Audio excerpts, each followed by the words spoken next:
तर ब्लॉकेजमध्ये तुम्ही एक हलका उल्लेख केला की काळा जादू वगैरे ब्लॅक मॅजिक, परंतु रेकीच खुद एक ब्लॅक मॅजिक आहे का, असा एक लोकांना प्रश्न पडतो आणि गैरसमज आहे त्याचा. तुम्ही तो कसा दूर कराल?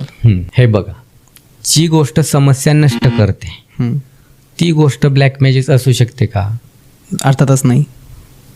उदाहरणार्थ आपण रेकीद्वारे आपले पैशाचे वैयक्तिक प्रॉब्लेम सोडवतोय, चक्र हील करतोय, मूलाधार चक्र, आपलं रिलेशन, पैसा, धनसंपत्ती, मूळाधार, आपली हाडं यावरती, दातापासून सगळं यावरती असतं. आता यामध्ये तुमचे सांधे दुखतात, हाडं दुखतात, हे जर आजार बरं होत असतील तर हे काय निगेटिव्ह एनर्जीमध्ये येतं.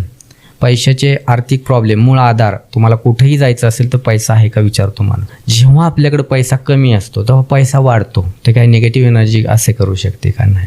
रेकी एनर्जी एक मी शिवशक्ती दत्तगुरूंची शक्ती सांगितलेली, हे आदिमातेची थोडक्यात स्त्रवणारी शक्ती आहे.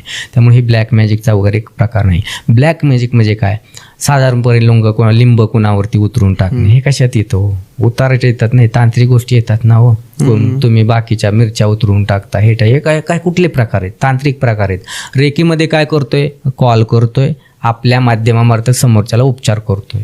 वेद काळीच निर्मळ स्वच्छ पाण्यागत एनर्जी आणि शिवशक्ती, आपण ही शिवशक्ती दत्तगुरूंची शक्ती, हिला कसं ब्लॅक मॅजिक म्हणू शकता हो?